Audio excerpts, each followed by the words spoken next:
हमने पिछली वीडियो में पढ़े थे सत्याग्रह आंदोलन। एक आता है रोलेक्ट एक्ट। रोलेक्ट एक्ट क्या था, किसने लागू किया? ये अंग्रेज़ों ने लागू किया था रोलेक्ट एक्ट।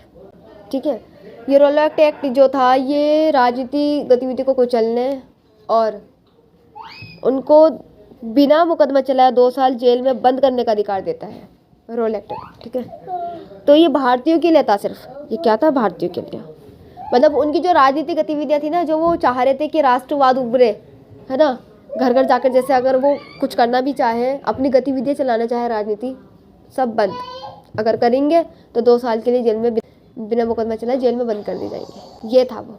तो ये भारतीयों के लिए था, और भारतीयों के लिए जाहिर सी बात है काला कानून था ये एक तरह से। ठीक है, ये आया कब? 1919 में आया ये। ठीक है, देखो हमारे जो सत्याग्रह था, पिछला सत्याग्रह, सबसे लास्ट वाला सत्याग्रह कब चला था? 1918 में। ठीक है, 1918 में पूरा होता। लेकिन अब ये देखो रोलेक्ट एक्ट जो कब आया, ये 1919 में आ गया। तो उसी टाइम की बात चल रही है अभी, उससे बिल्कुल हटके नहीं चल रही, उसी समय की, उसी काल की बात चल रही है अभी। ठीक है, रोलेक्ट एक्ट जब आया भाई तो विरोध भी हुआ, लोग करेंगे विरोध, इसका विरोध हुआ। विरोध में क्या क्या हुआ देखते हैं। रोलेक्ट एक्ट सत्याग्रह के नाम से कहते हैं इसको। देखो रोलेक्ट एक्ट में विरोध में क्या हुआ, लोगों ने अपनी दुकानें बंद कर दी। ठीक है, बंद, कुछ नहीं खोलनी, दुकानें सब बंद कर दी। रैलियां और जुलूस निकालने शुरू कर दिए, और जुलूस निकालने शुरू कर दिए। सभी लोग हड़ताल पर बैठ गए, एक हड़ताल पर बैठ गए। अब इस हड़ताल पर बैठना, रैली और जुलूस निकालना और अपनी दुकानें बंद करने का असर कहाँ पड़ा, ये देखो असर कहाँ हुआ, इसका परिणाम क्या आया। अमृतसर में बहुत सारे स्थानीय नेताओं को हिरासत में ले लिया। ठीक है, क्यों लिया? पीछे भी पड़ा ना हमने अभी, मतलब रोलेक्ट एक्ट सत्याग्रह की वजह से जो विरोध हुआ था उसमें लोगों ने अपनी दुकानें बंद कर दी थी, रैलियां जुलूस निकालने शुरू कर दिए थे और सभी लोग हड़ताल पर बैठ गए थे। तब उसके जो दुष्परिणाम जो निकल कर आया था वो यही आया था कि अमृतसर में बहुत सारे जो स्थानीय नेताओं को हिरासत में ले लिया था और गांधी जी को दिल्ली में प्रवेश पर पाबंदी लगा दी थी। गांधी जी नहीं आएंगे अब दिल्ली में, वही कहते थे, क्योंकि वो समझ गए थे कि गांधी जी ने ये सत्याग्रह चलाया, तो गांधी जी का आना नहीं। ठीक है, पाबंदी लगा दी। और क्या हुआ देखो, 10 अप्रैल अमृतसर में पुलिस ने शांतिपूर्ण जुलूस पर गोलियां चला दी, शांतिपूर्ण जुलूस पर। ठीक है, इसके दुष्परिणाम थे जो उन्होंने ऊपर करा था कि अपनी दुकानें बंद कर दी, रैली और जुलूस निकालने शुरू कर दिए, सभी लोग हड़ताल पर बैठ गए। और ये क्यों बैठे थे? रोलेक्ट एक्ट के विरोध में बैठे थे, सत्याग्रह, रोलेक्ट एक्ट सत्याग्रह के विरोध में बैठे थे। अब हमें जब इन्होंने गोलियां चला दी तो क्या भारतीय लोग ऐसे ही बैठ जाते खामोश? नहीं, इसके बाद लोगों ने बैंकों, डाकखानों, रेलवे स्टेशनों पर हमले करने शुरू कर दिए। ठीक है, अब देखो किसके कारण, अब ये जब डाकखानों और बैंकों और रेलवे स्टेशन पर हमले हुए तो ब्रिटिश सरकार को ये सब काबू भी तो करना था। अब इसको काबू करने के लिए क्या करती हो, मार्शल लॉ लागू कर दिया। मार्शल लॉ क्या होता है? देखो हमें नाम से लग रहा है कि थोड़ा सा बड़ा सा पंगा होगा, ये बहुत ज़्यादा बड़ा सा कोई डिटेल होगी इसकी, पर ऐसा कुछ भी नहीं है। ये सिर्फ ऐसा है कि मिलिट्री के जो सबसे उच्च पद वाला अफसर होता है, उच्च पद का जो अफसर होते हैं, उन्हें सरकार का मुखिया बना दिया जाता है। मुखिया बन जाता है, मतलब जो वो कहेगा वही होगा भाई। ठीक है, और उस समय कौन था? उस समय था जनरल डायर। ठीक है, उस समय जो बना था वो बना था जनरल डायर। ठीक है, मार्शल लॉ लागू। अब आ जाता है जलियांवाला बाग हत्याकांड, जो कि बहुत ज़्यादा याद भी है सबको, है ना, पता भी है। 13 अप्रैल 1919 जलियांवाला बाग अमृतसर हत्याकांड। जो लोग जो है बैसाखी के मेला देखने के लिए एकत्रित हुए थे। ठीक है, और वे जो मैदान था वे चारों तरफ से बंद था, शहर से बाहर होने के कारण वे वहाँ जुटे थे। ठीक है, जो मार्शल लॉ लागू हुआ था उनको नहीं पता था कि, वहाँ की जनता को ये नहीं पता था कि मार्शल लॉ लागू हुआ है। ठीक है, वो अपना बैसाखी का मेला देख रही थी। जनरल डायर उस समय का क्या था? जनरल डायर उस समय का मुखिया बन गया था सरकार का, वो जो चाहता था करवा देता था अपने सिपाहियों से। क्या उसने जलियांवाला बाग में जो लोग इकट्ठे हुए थे बैसाखी के मेले में, सब पे उसने अंधाधुंध गोलियां चलवा दी, सब पर बहुत बेरहमी से उसने गोलियां चलवा दी। उसने ऑर्डर दे दिया सिपाहियों को कि गोलियां चला दो। ये तो इस हद तक तो हम इतना तो पता ही है कि उसने गोलियां चलवाई थी। इसके क्या परिणाम आए थे?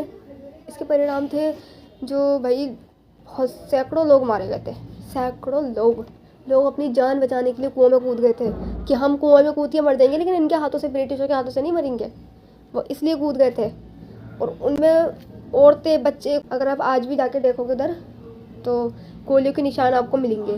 आप कभी जो गए होंगे घूमने या फिर आप जाके देखेंगे। वैसे तो अभी बहुत ज़्यादा चेंजिंग आ गई है उसमें, लेकिन निशान गोलियों के अभी भी हैं। गोली के निशान अभी भी हैं। कुएं वो वाला जिसमें लोग कूदे थे, आप एक बार वहाँ जाके देखिएगा। अब जब सैकड़ों लोग मारे गए, जलियांवाला बाग में लोगों ने अंधाधुंध गोली चलाई, तो उनका ये सब करने का क्या मकसद था? क्या दिखाना चाहते थे वो ये सब करके? ब्रिटिश ये सब करके भारतीयों के मन में भय कायम रखना चाहती थी कि भाई ये जितना हमसे डरते हैं उसी तरह डरते रहें, फ्यूचर में आकर, भविष्य में आकर हमारा विरोध ना कर दे, हमारा ये विरोध ना कर दे। विरोध मतलब हमारे खिलाफ ना खड़े हो जाइए।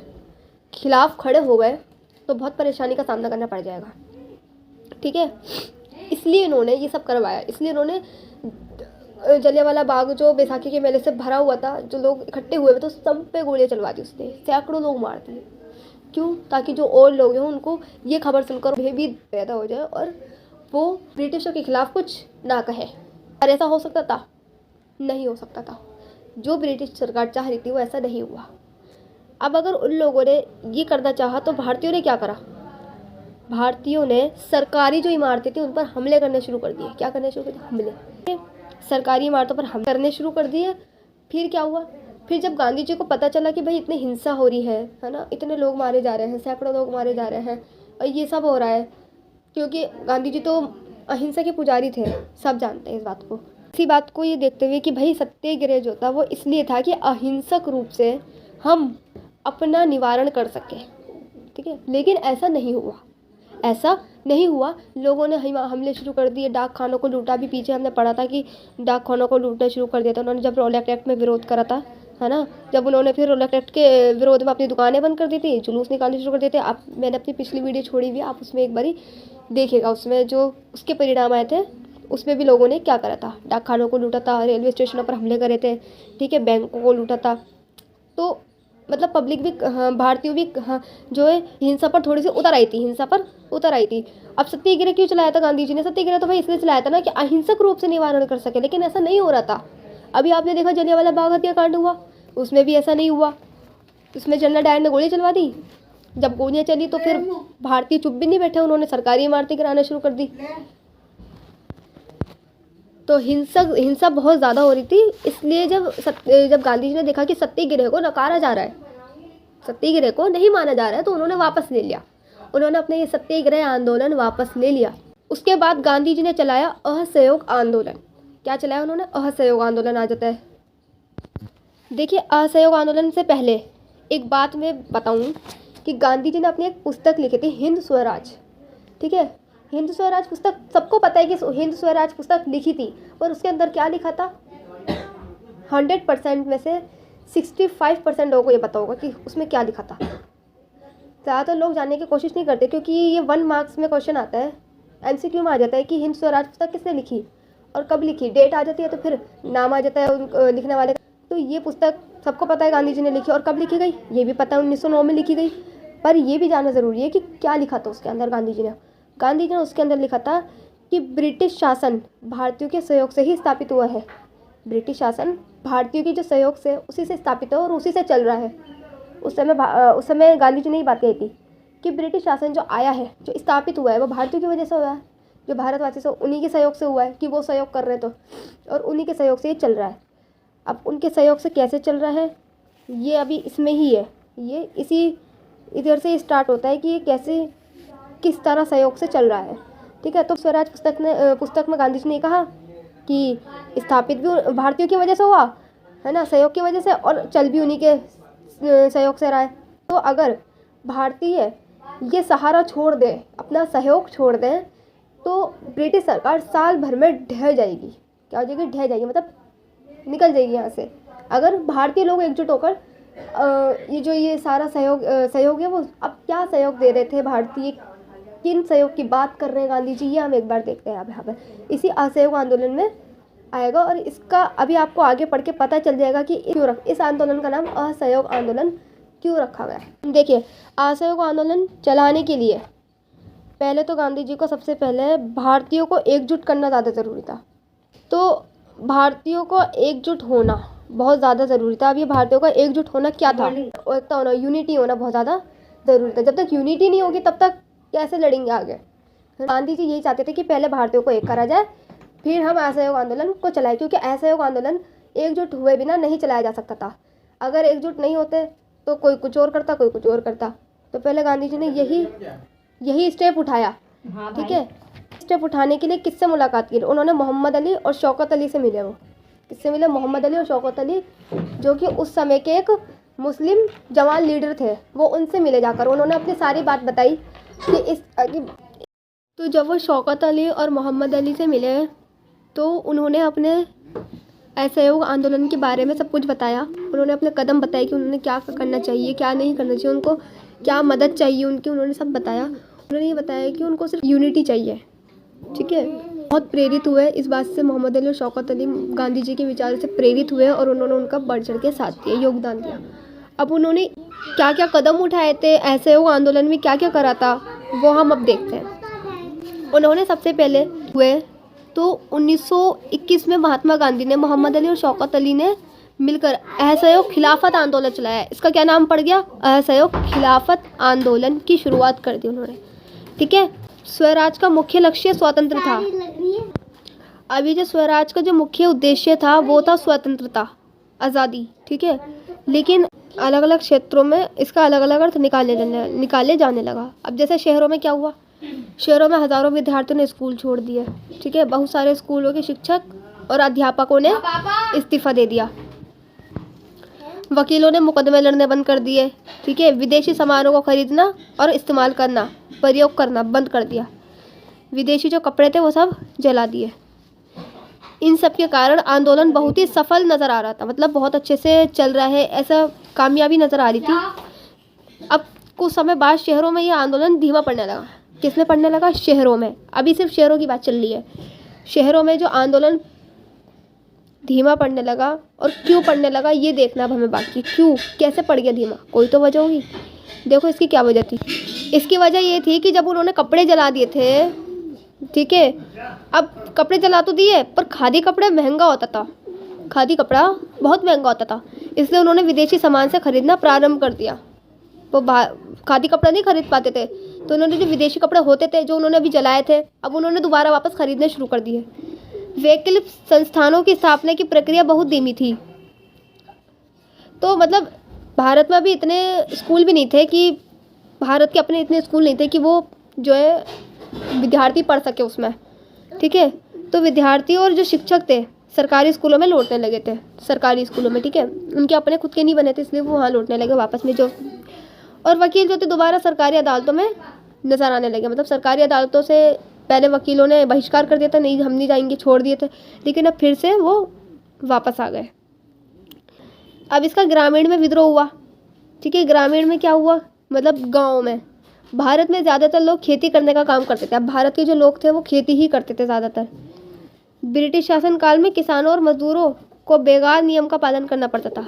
देखो ब्रिटिश शासन, मतलब जब अंग्रेज़ों का शासन था तब किसान और मजदूरों को क्या करना पड़ता था? एक बेगार नियम था जिसका पालन करना पड़ता था। ये बागान से मत जोड़ना इसको, बेगार अलग है और बागान अलग है। ठीक है, बेगार व्यवस्था में क्या है? बेगार व्यवस्था में ये है कि ज़मींदार और किसानों और मजदूरों से, जो ज़मींदार थे वो किसानों और मजदूरों से बिना पैसे दिए काम करवाते थे। ये था बेगार नियम। तो उनको इस नियम पालन करना पड़ता था, वो मना नहीं कर सकते थे। पैसा भी नहीं लेते थे वो और काम भी करते थे, वो पैसा नहीं मांगते थे क्योंकि ये नियम था इसलिए। और किसका चलाया हुआ नियम था ये? ब्रिटिश शासन का। ठीक है, और कौन लेते थे? जो ज़मींदार होते थे ना, वो लेते थे।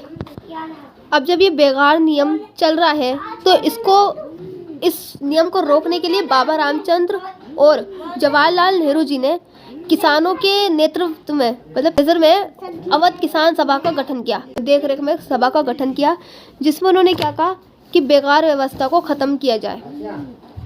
ठीक है, लगान कम किया जाए, सारे जमींदारों का बहिष्कार किया जाए, सामाजिक बहिष्कार किया जाए। जो दमनकारी थे, जो अत्याचार कर रहे थे जमींदार जो थे, उनका सामाजिक मतलब समाज से उन्हें निकाला जाए। ठीक है, उन्होंने इस सभा के जो गठन हुआ था उसमें कहा था। ठीक है, अब देखो जब असहयोग आंदोलन की जब शुरुआत हुई तो किसान और आदिवासियों ने महात्मा गांधी के संदेश और स्वराज को कुछ और ही मतलब निकाल लिया। ठीक है, मतलब उसे समझा नहीं बिल्कुल कि क्या था ये क्या नहीं था, उसे समझने की बिल्कुल कोशिश नहीं करी और इनके अलग अलग मतलब निकाल दिए। अब क्या हुआ, बहुत सारे स्थानों पर, बहुत सारी जगहों पर जहाँ जैसे एक क्षेत्र के कोई नेता होता है ना, जैसे ग्रामीण इलाकों में कोई क्षेत्र होता है, छोटा सा स्थान होता है, उधर का कोई नेता होता है, तो उधर के जो अलग अलग स्थान थे, जो बहुत सारे स्थान थे, अलग अलग जगहें थी, वहाँ के जो नेता थे वो किसानों को समझाने लगे कि गांधी जी ने ऐलान कर दिया कि अब कोई लगान नहीं भरेगा, मतलब कोई कर नहीं देगा, कोई टैक्स नहीं देगा, और ज़मीन जो थी वो गरीबों में बांट दी जाएगी। जो नेता थे वो उन्हें समझा रहे थे किसानों को।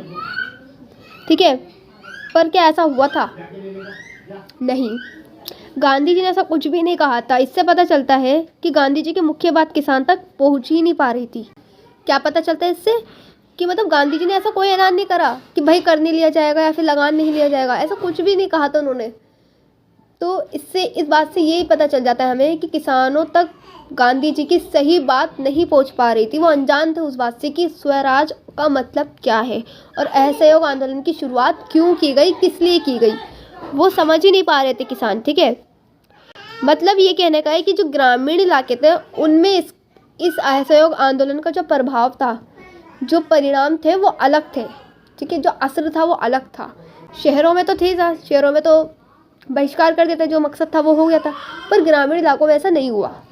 ठीक है, अब देखो स्वराज का हमने अभी स्वराज का मतलब समझ लिया। स्व माने अपना, राज माने अपना राज माने एक तरह से आज़ादी। जैसे ये ब्रिटिश थे, हमारा स्वराज थोड़ी ना था, भारत स्वराज नहीं था उस टाइम जब ब्रिटिश शासन था। कहाँ था शासन हमारा शासन नहीं करना था, वहाँ स्वराज नहीं था। सभी चाहते थे स्वराज, सब चाहते थे। ठीक है, तो बागानों में स्वराज का क्या मतलब है? बागानों में स्वराज का मतलब है बागानों में अपना राज। क्योंकि जो 1859 में इंग्लैंड इमिग्रेशन एक्ट के तहत बागानों में काम करने वाले मजदूरों को बिना इजाज़त बागान से बाहर जाने की छूट नहीं थी। इजाज़त लेकर ही जाना पड़ता था उनको, अक्सर तो जाने ही नहीं दिया करते थे। तो ये था, तो वो चाहते थे बागान में स्वराज, मतलब बागानों में काम करने वाले मजदूरों के लिए इस कानून को ख़त्म करना ज़रूरी है, वो ये चाहते थे। उनका अर्थ यह होने लगा, मतलब वो ये समझने लगे कि स्वराज मतलब बागानों से बाहर जा सकते हैं और घर जाना भी शुरू हो गया है, मतलब प्रारंभ हो गया है। ठीक है, बागानों में काम करने वाले ऐसा इसलिए कर रहे थे क्योंकि उनको ऐसा लग रहा था जैसे गांधी राज स्थापित हो गया हो। गांधी राज स्थापित मतलब हुआ नहीं था ना, अभी नहीं हुआ था गांधी राज स्थापित, वो ऐसा समझ रहे थे। ठीक है, परंतु वे अपनी मंजिल पर पहुंच नहीं पाए और रेलवे स्टोरों की हड़ताल के कारण वे रास्ते में ही फंस गए, है ना। मतलब ये था कि जब वो बागानों से जाने लगे वापस होकर, तो रेलवे और स्टोर की हड़ताल के कारण वे रास्ते में ही फंस गए। उन्हें पुलिस ने पकड़ लिया और उनकी बुरी तरह पिटाई कर दी, है ना। क्योंकि उनको तो ऐसा लग रहा था गांधी राज स्थापित हो गया, पर ऐसा नहीं हुआ था ब्रिटिश शासन ही, ऐसा कुछ भी नहीं हुआ था। उनको ऐसा गलत लगा था, वो गलत अर्थ ले गए थे इसका, इस वजह से ऐसा हुआ।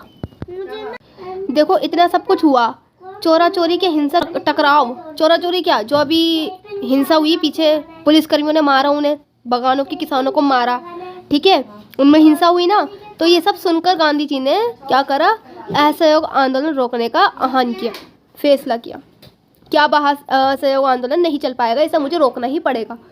ठीक है, तो यानी असहयोग आंदोलन को वापस ले ही लिया उन्होंने। ठीक है, और महात्मा गांधी ने ये निर्णय लिया कि अब किसी भी प्रकार के आंदोलन करने से पहले लोगों को समझाना, पढ़ाना, आंदोलन का लक्ष्य, तरीके, क्षेत्र आदि के विषय में बताएंगे। क्योंकि अभी जब असहयोग आंदोलन शुरू किया था गांधी जी ने, तो लोग पढ़े हुए नहीं थे, लोग समझ ही नहीं पा रहे थे, इसका अर्थ ही नहीं समझ पा रहे थे, कोई कुछ कर रहा है, कोई कुछ कर रहा है, इतने लोग तो मारे चले गए इसके अंदर। तो गांधी जी क्या थे, आपको पता है, गांधी जी अहिंसा के पुजारी थे, अहिंसक थे। वो बिल्कुल नहीं चाहते थे कि खून खराबा हो। लेकिन यहाँ भी खून खराबा हुआ, पीछे भी खून खराबा हुआ, जिसकी वजह से सत्याग्रह वापस ले लिया गांधी जी ने। अब इसमें असहयोग आंदोलन वापस ले लिया। तो गांधी जी को पता चला कि अब जब भी कोई हमें आंदोलन शुरू करना होगा, उससे पहले लोगों को समझाएंगे, पढ़ाएंगे उस बारे में, आंदोलन का उद्देश्य बताएंगे, मतलब लक्ष्य बताएंगे उसका, और उसमें चलने के तरीके बताएंगे, और क्षेत्र आदि के विषय बताएंगे, मतलब क्षेत्र पर क्या क्या करना चाहिए, किस किस क्षेत्र में क्या क्या हो जाएगा, इस बारे में पहले बताएंगे, तब हम कोई आंदोलन शुरू करेंगे। तो ये तो हो गया हमारा असहयोग आंदोलन, ठीक है। मैंने आपको इस चैप्टर से रिलेटेड भारत में राष्ट्रवाद क्या होता है वो बता दिया मैंने आपको। गांधी जी द्वारा चलाया गया सत्याग्रह किन किन स्थानों पर चलाया गया सब बता दिए मैंने, पिछली वीडियो आप मेरी देख लीजिएगा। और मैंने रोलेक्ट एक्ट भी बता दिया आपको, और मैंने आपको जलियांवाला बाग हत्याकांड भी इसी वीडियो में बता दिया। मेरा मकसद इस वीडियो में सिर्फ जलियांवाला बाग हत्याकांड बताना था और रोलेक्ट एक्ट, बट मैंने सोचा कि ज़्यादा वीडियो बनाने से आप लोग कंफ्यूज हो जाओगे कि कौन सी वीडियो क्या कौन सी है, पार्ट वगैरह सर्च नहीं कर पाते कभी कभी, तो एक ही वीडियो में हो जाएगा। लेकिन ज़्यादा लंबी वीडियो भी छोड़ने से इंसान बोर हो जाता है, इसलिए मैं नहीं छोड़ती ज़्यादा लंबी वीडियो, मैं थोड़े थोड़े पार्ट करके छोड़ूंगी। आपको अच्छे लगे आप देखिएगा। और मैंने इसके अंदर आपको रोलेक्ट एक्ट बताया है, जलियांवाला बाग बताया है, मैंने असहयोग आंदोलन के बारे में कहाँ से शुरू हुआ, कब शुरू हुआ और कब ख़त्म हुआ, यहाँ पर ही ख़त्म हो गया। अब इसके आगे की हम शुरुआत करेंगे नेक्स्ट वीडियो में। सो आप देखते रहिए, एंड अगर आपको मेरा चैनल अच्छा लगा तो आप सब्सक्राइब ज़रूर करें। Thank you.